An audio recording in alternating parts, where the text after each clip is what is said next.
Queria que você fosse comigo em Mateus capítulo 5. Mateus capítulo 5. Amém. Se acomode aí. Se se mexer pouco vai ficar menos calor. Se se mexer muito vai dar calor, tá? Pergunta para a pessoa que está do teu lado, fala: você está feliz? Responde para ela: imperfeitamente feliz. Imperfeitamente feliz é o tema da mensagem hoje. Muito relativo o conceito de felicidade para nós cristãos. Ser feliz é atender os padrões do mundo, da nossa geração. Ser feliz é atender os padrões bíblicos. O que é ser uma pessoa feliz? Nós caminhamos muitos anos e vemos que a maioria dos cristãos são imperfeitamente felizes. E qual é o quadro verdadeiro que a Bíblia diz sobre uma felicidade? A pastora pregou aqui no domingo passado que quando nós temos uma perspectiva daquilo que é divino e não uma perspectiva daquilo que é humano, nós trilhamos um caminho de felicidade. Porque nós não permitimos com que o nosso coração nos engane com as nossas perspectivas humanas. Mas quando entendemos um quadro daquilo que é a vontade de Deus para nós, mesmo passando por dificuldades da nossa perspectiva humana, nós sabemos que estamos caminhando para a plenitude da presença de Deus.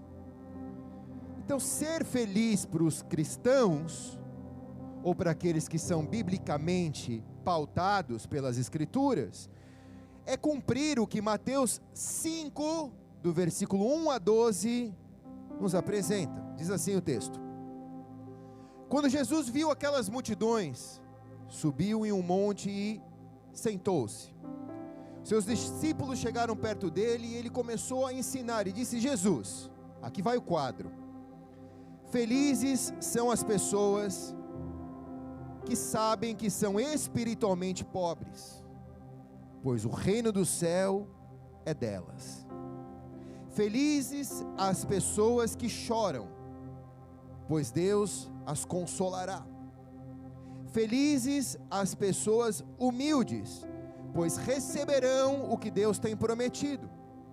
Felizes as pessoas que têm fome e sede de fazer a vontade de Deus, pois Ele as deixará completamente satisfeitas.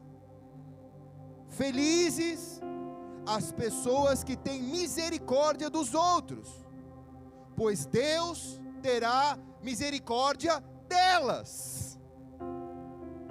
Felizes as pessoas que têm coração puro, pois elas verão a Deus.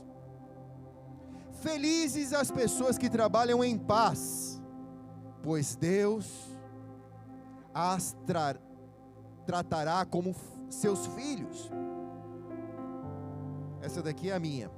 Felizes as pessoas que sofrem perseguições, por fazerem a vontade de Deus. Felizes são quando vocês forem insultados e os perseguirem, dizendo todo tipo de calúnia contra vocês por serem meus seguidores.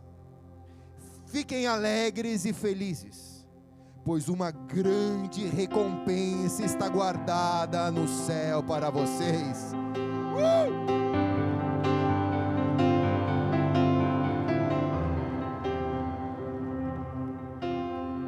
E aí Jesus termina dizendo: porque foi assim desde o princípio. Perseguiram os meus profetas, que viveram antes de vocês. Então, até aí por enquanto. Esse quadro maior, que Jesus apresenta para a gente, é um quadro de uma felicidade plena, que não tem a ver com perspectivas humanas, como a pastora aqui pregou no domingo passado, mas tem a ver com uma perspectiva divina. Mesmo quando as coisas não estão bem, eu posso ser feliz, na verdade imperfeitamente feliz, porque felicidade para mim é como se eu não tivesse problemas. Mas à luz das Escrituras, mesmo passando por problemas, se eu cumprir com aquilo que Deus me coloca, eu serei considerado como uma pessoa feliz. Então, resumindo muito esses tópicos, são 5 pontos que Jesus aponta para uma pessoa que realmente quer ser feliz. Quem reconhece que é imperfeito, no versículo 3, felizes são as pessoas que sabem que espiritualmente são pobres, pois dela é o reino de Deus. Não tem a ver com pobreza material, com pobreza financeira, com quanto você tem na conta, mas tem a ver com o estado de espírito, tem a ver com uma humildade interior. Número 2, pessoas que sabem que precisam de Jesus. Felizes são as pessoas que choram, porque Deus as consola. Felizes as pessoas que são humildes, pois receberão o que Deus tem prometido. Então são pessoas que sabem que dependem do Senhor, confiam em si, vivem fazendo como se tudo dependesse delas, mas vivem crendo como se tudo dependesse de Deus. Tem a fé para dizer, eu vou viver como se tudo dependesse dele, mas vou fazer como se tudo dependesse de mim. São pessoas ativas, com uma fé produtiva. Acordam cedo, trabalham, se esforçam, fazem como se tudo dependesse delas, mas vivem crendo como se tudo dependesse de Deus. Felizes são essas pessoas. Felizes são, diz as Escrituras. Número 3, são pessoas que buscam fazer a vontade de Deus. Versículo 6, né? Felizes são as pessoas que têm fome e sede de fazer a vontade de Deus, porque essas pessoas serão completamente satisfeitas. E aqui a origem da palavra fala de plenitude. Então uma pessoa plena, vou pedir só para alguém da bateria travar a esteira aqui, porque está chiando aqui. Cadê a rapaziada da bateria? Trava ali para mim. A gente tem que colocar isso meio que como um padrão, porque senão o chega ali e aí fica chiando aqui, tá? Os irmãos do louvor estão comendo lá fora? Ou estão assistindo o culto? Isso é pecado, hein, irmãos? Eu tenho uma frente de vidro aqui que eu fico assistindo a galera nos food trucks da igreja. Temos muitos food trucks aqui, irmãos.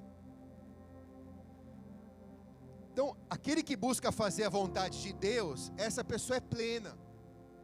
Aquele que busca fazer a sua própria vontade, ela sempre vai correr atrás do vento, diz as Escrituras. Mas quando você busca fazer a vontade de Deus, você diz, a minha vontade era essa, mas, como diz o Pai Nosso, seja feita a tua vontade, assim na terra como no céu. Então, Senhor, se for de sua vontade, que seja feita. Às vezes a nossa vontade bate com a vontade de Deus, mas a maioria das vezes não, irmãos. Porque a Bíblia diz que enganoso é o coração do homem, mais perverso do que todas as coisas, quem o conhecerá? Então aquele que diz, Deus, eu quero entender qual é a tua vontade, e eu quero fazer a tua vontade, essa pessoa é plena, ela é feliz. 4, a pessoa que tem um coração puro, versículo 8, né? Felizes as pessoas que têm um coração puro, porque elas verão a Deus. Quero tanto te ver na minha família, quero tanto te ver nessa questão, quero tanto te ver nesse processo judicial, quero tanto te ver. Então eu só consigo enxergar se eu tiver coração puro. Os meus olhos são as janelas da minha alma. Se eu tiver um coração puro, se eu tiver bons olhos, tudo é bom para mim. Agora, se houver malícia no meu olhar, no meu coração, dificilmente eu vou conseguir encontrar Deus nas situações. Então quando você tem um coração puro, mesmo diante das perseguições, das adversidades, das dificuldades, você conhece e reconhece que tem a mão de Deus agindo nesse lugar. Então você fica inabalável. Quem está aqui, irmãos? Uma fé inabalável não tem a ver com a sua consciência humana. Uma fé inabalável tem a ver com o seu coração. Se você tem um coração puro, a sua fé é inabalável. Número 5. E esse daqui é difícil, hein? Aquele que ama o próximo. A gente é bom de se amar, né? Mas a gente é ruim de amar o próximo. Versículos 7 e 9, né? Felizes as pessoas que têm misericórdia dos outros, porque Deus terá misericórdia delas. Felizes as pessoas que trabalham pela paz, pois Deus as tratará como filhos. A Bíblia diz: se possível, tende paz com todos. Quer dizer, é se possível, às vezes não é possível, mas o fato de não ser possível não te impede de você ter um coração que busca ter paz com todos. Às vezes não é possível, porque não depende só de você. Mas quando você sabe que o que você pode fazer, você só pode fazer por você, você não pode interferir no que a pessoa vai fazer, ou decidir o que ela vai fazer, mas você faz a sua parte, você encontra paz, porque você diz: ainda que essa pessoa não queira ter paz comigo, eu fiz a minha parte, Deus conhece o meu coração, e Ele trabalha em mim como se eu fosse filho dEle. Quem está aqui?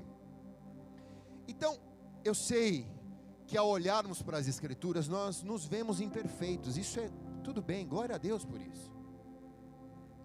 Então, quem reconhece que é imperfeito na capacidade de ser feliz, levante a mão aqui. Pronto, todos nós. Então, agora eu vou começar a pregar. Vou pregar só para os imperfeitos. Os perfeitos, essa mensagem não serve para você, mas os imperfeitos, agarra essa mensagem, que você vai sair daqui com plenitude de alegria no teu coração. Só os imperfeitos.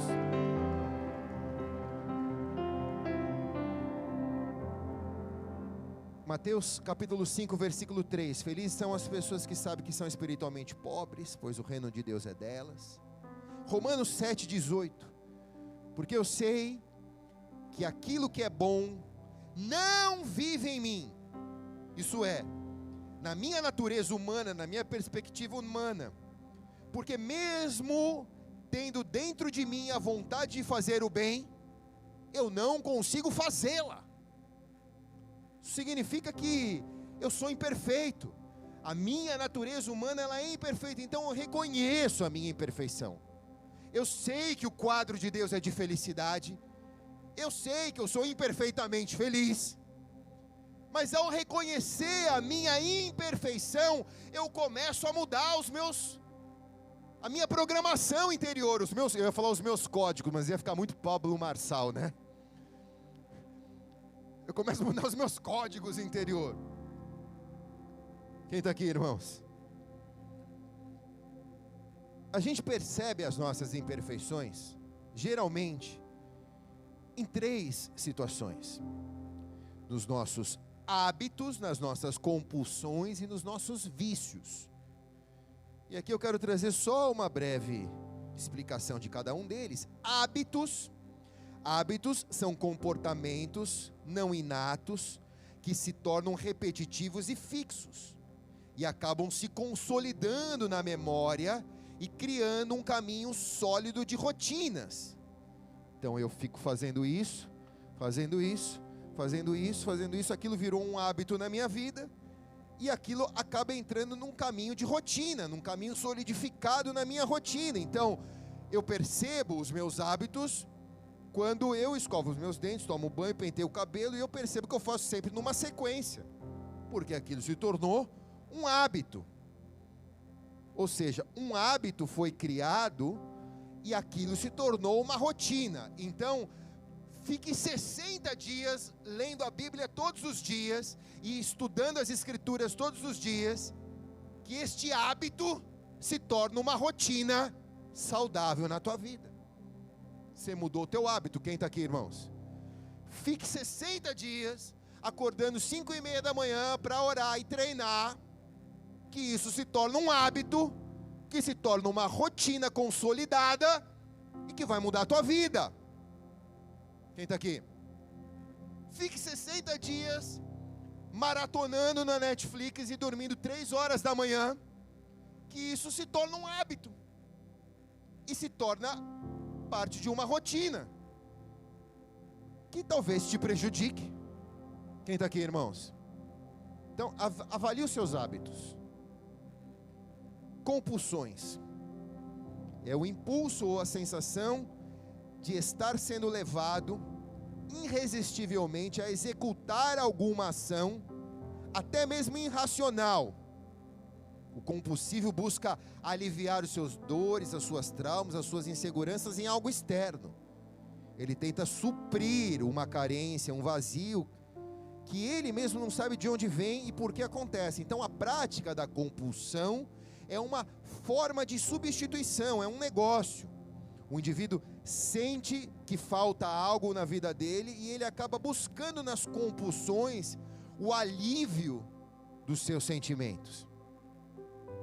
Então a gente percebe que nós somos imperfeitos pelos nossos hábitos e pelas nossas compulsões. O fato da nossa imperfeição, da infelicidade, muitas vezes nos move.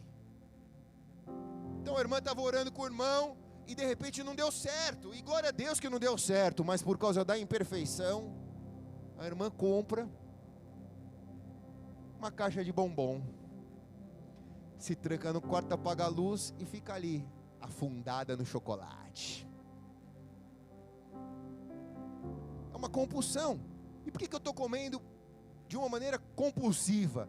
Para preencher um vazio do meu interior. Então a gente tem que identificar isso. Quem está aqui, irmãos? E os vícios?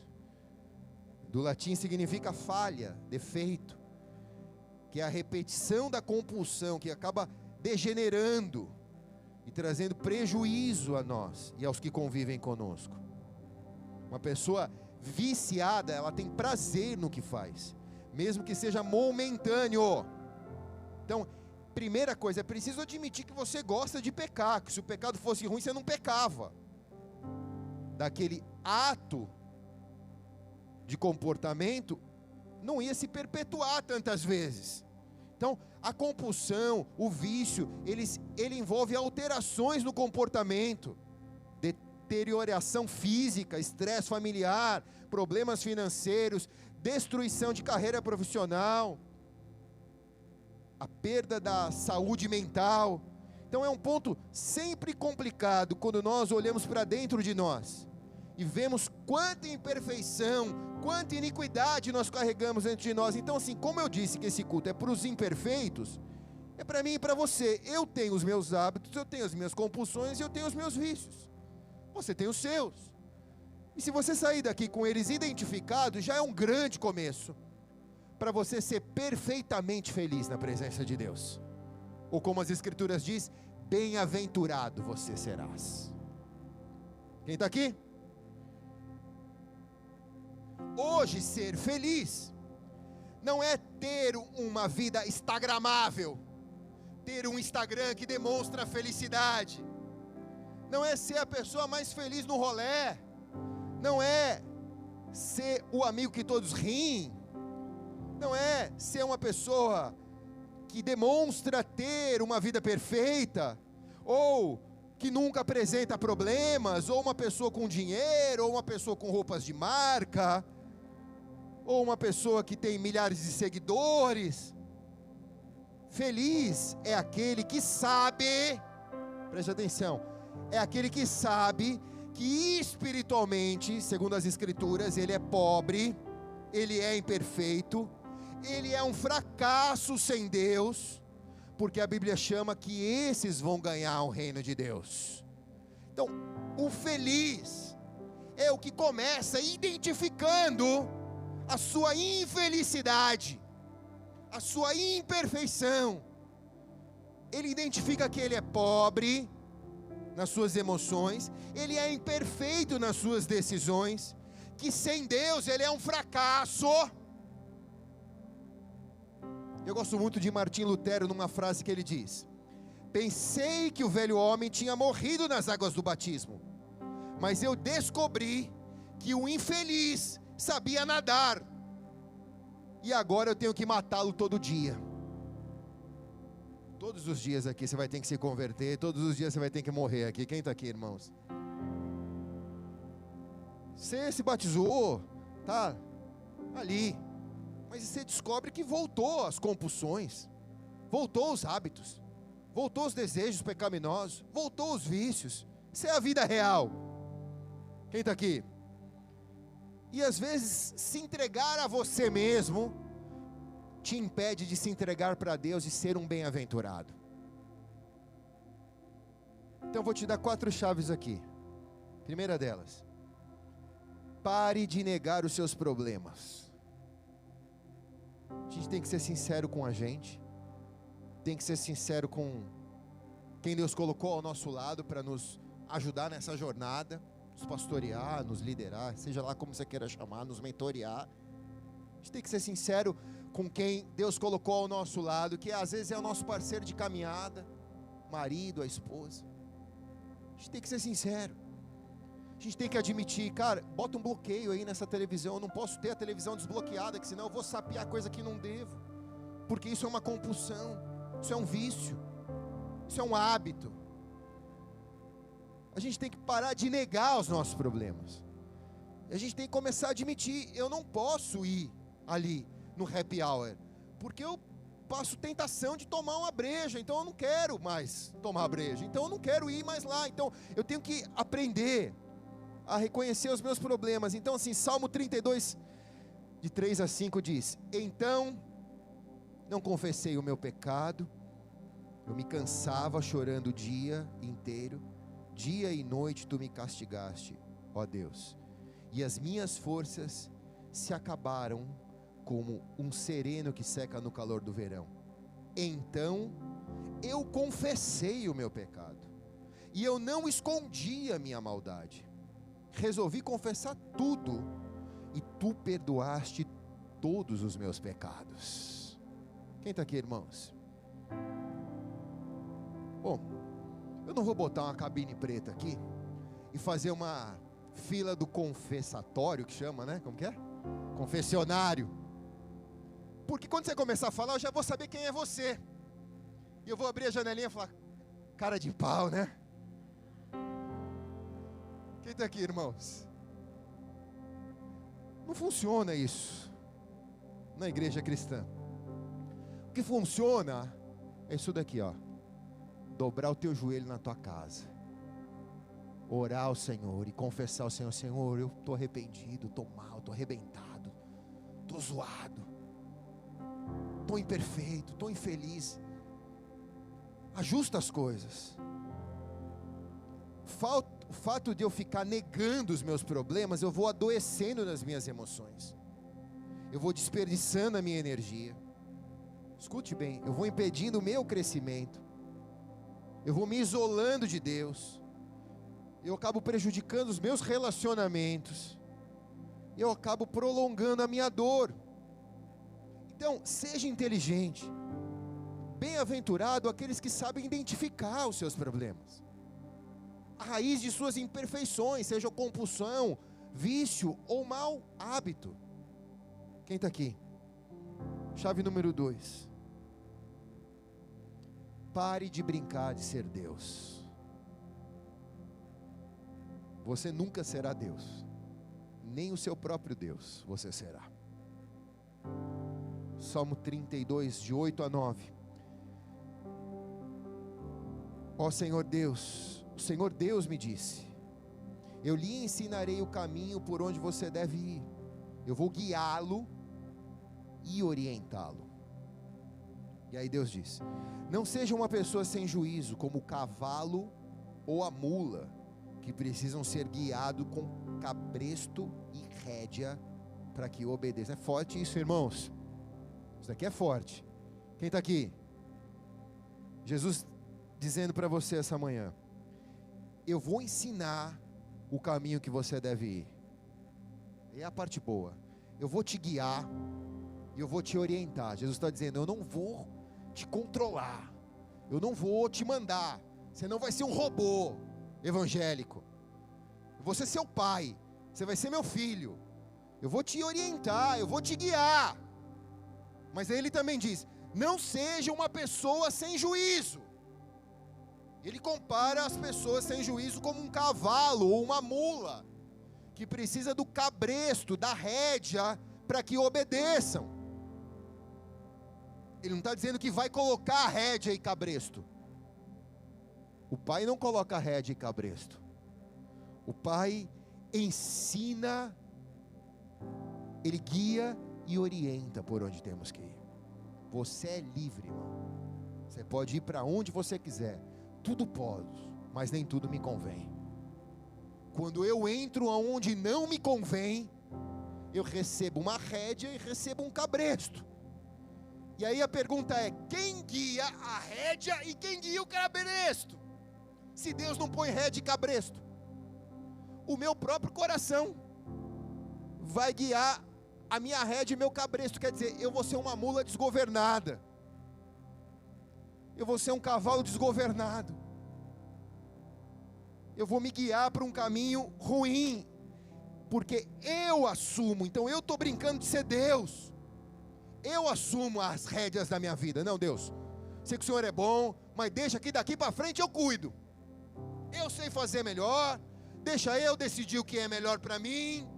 Então eu coloco uma rédea e um cabresto na minha própria vida e começo a me guiar. E aí cada vez mais a imperfeição vai ganhando volume, os hábitos, as compulsões e os vícios vão me guiando cada vez mais para o profundo da minha vida. Quem está aqui, irmãos? Você vai pagar 1 ano de consulta no teu terapeuta, no seu psicólogo, e você não vai receber em 1 ano o que Deus está te dando de graça aqui nessa manhã.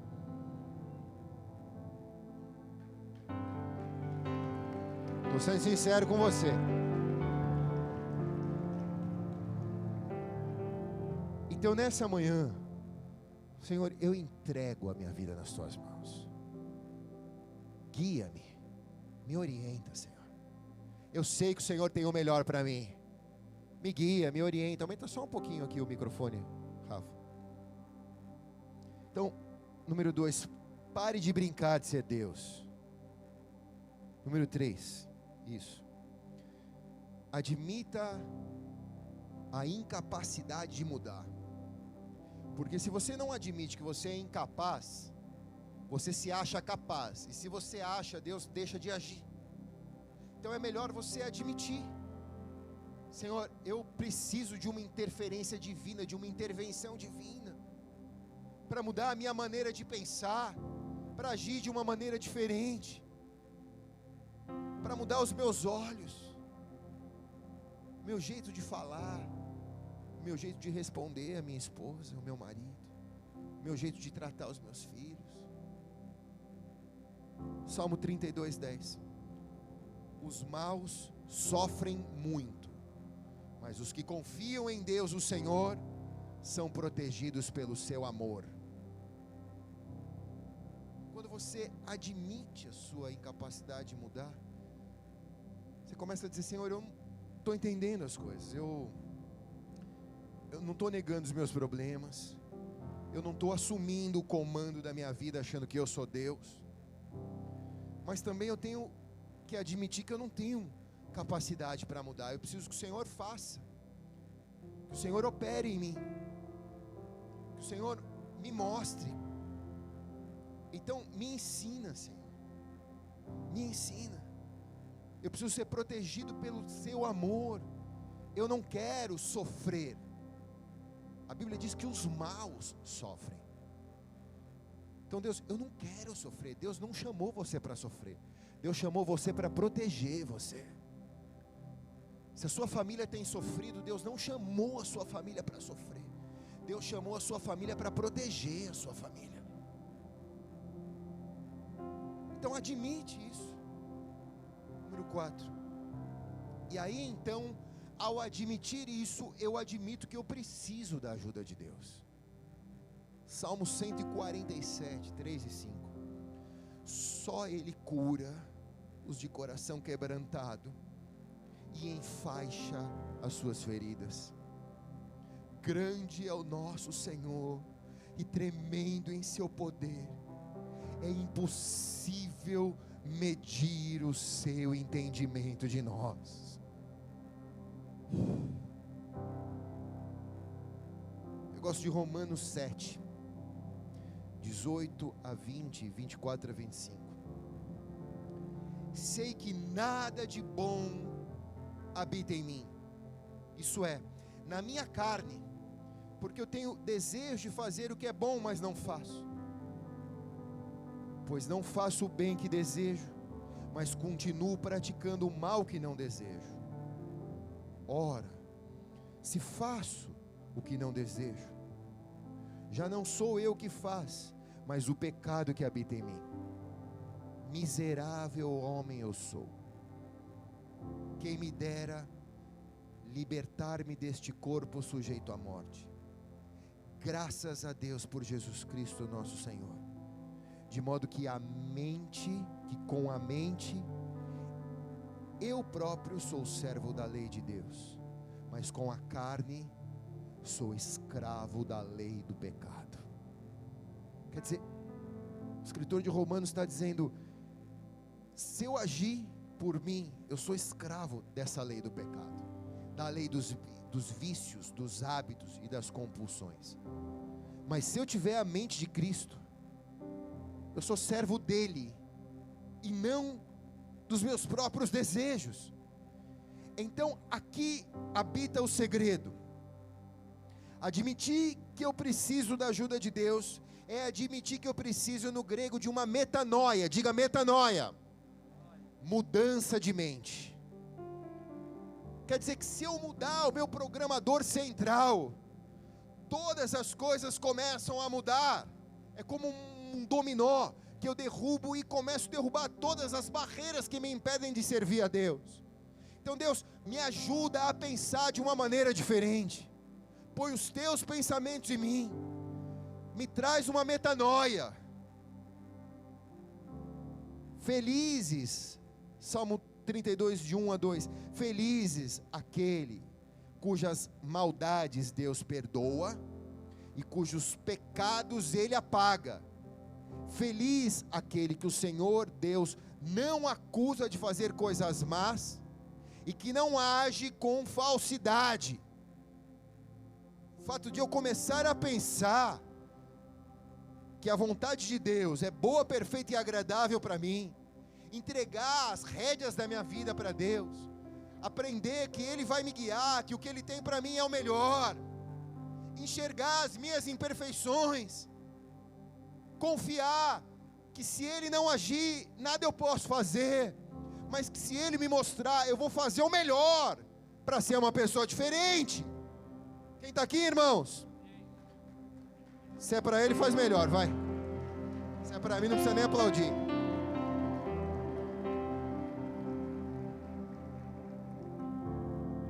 Então, o poder de mudar não vem de um esforço humano seu, vem da graça de Deus. Sem a graça a gente não consegue. Aí a gente vai virar uma religião, que é o poder de tentar fazer as pessoas serem melhores. Com Jesus é diferente. Ele te mergulha na graça dele. E quando há o entendimento disso, você começa um processo de restauração da sua vida. Esse processo de restauração vai se dando nas mais diversas áreas. É que nem a nossa rádio, é um processo de restauração, de conversão. Não é assim, porque Deus vai te ajudar a mexer no seu interior. Aí você diz, eu não posso ser curado dos meus traumas. Você não pode ser curado sozinho, mas com a graça de Deus você pode ser curado dos seus traumas. Eu não posso vencer as minhas compulsões. Você não pode vencer as suas compulsões sozinhos, mas com a graça de Deus você pode vencer as suas compulsões. Os meus maus hábitos, eu não posso viver sem ajuda. Sozinho, sem ajuda eu não consigo, mas com a graça de Deus você consegue. Esta graça está disponível. Se apodere dela, use ela. Amém?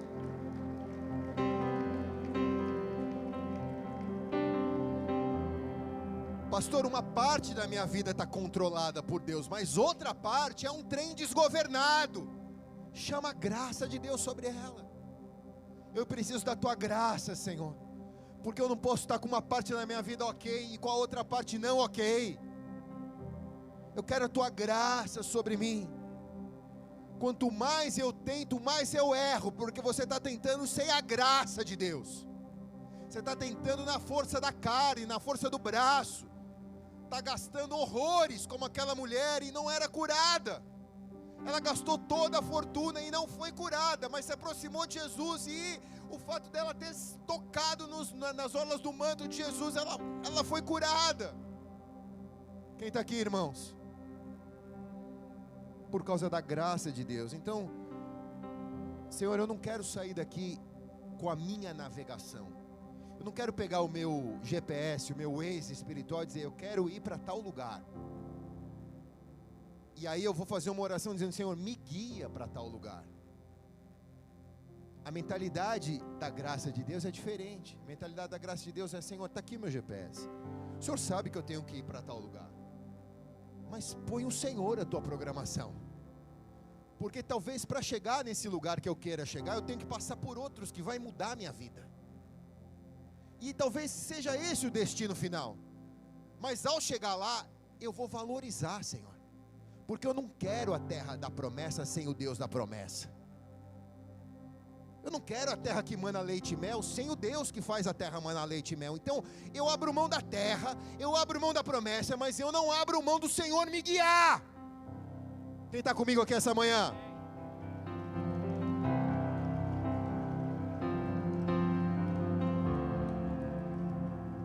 Então o evangelho não é chegar, o evangelho é caminhar. Eu sou o caminho, a verdade e a vida, eu não sou a chegada, sou o caminho. Então o evangelho é o processo. O evangelho não é a montanha, o evangelho é o vale, é a montanha, é o deserto, é o jardim florido. Esse é o evangelho, é o processo. Deus não se resume em te levar a alcançar o que você quer. Deus se resume em salvar a tua alma e te transformar. Isso é Deus. Quem está aqui, irmãos? É muito maior do que Deus vai te abençoar, Deus vai te prosperar, não. Esse Deus que nós estamos pregando, que não é o evangelho da purpurina, é o evangelho da realidade, irmão, você é imperfeito. E se você não enxergar isso, você pode até chegar nos lugares que você quer, mas você nunca vai valorizar e vai viver uma imperfeita felicidade sempre. Mas se você enxergar que você é imperfeito e chamar a graça de Deus para te ajudar, talvez você não chegue onde você chegou, mas você vai chegar onde Deus quer que você chegue. E você vai chegar lá perfeitamente feliz na presença de Deus. Quem entende isso aqui? Pode aplaudir bem alto a Jesus. Obrigado, Senhor. Santo. Então eu te desafio a rasgar os teus 3 pedidos de oração. Os irmãos chegam no culto do domingo da manhã com 3 pedidos de oração, achando que vão raspar a lâmpada do gênio, né? E o gênio não vai sair e vai dizer, realizo 3 pedidos por manhã. Peça o que queres e eu te farei. Eu te desafio, irmão, a rasgar os 3 pedidos de oração e dizer, Senhor, eu vim aqui só para te adorar. Quem está aqui, irmãos? Tem uma música, Fábio Júnior, que diz, eu vim aqui só para te adorar. Tá ruim demais. Vai, puxa aí. Ah, tá, que a gente cantou agora. Fazer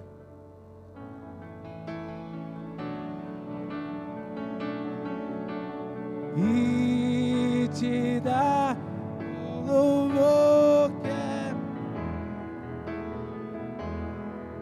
que estamos nós aqui.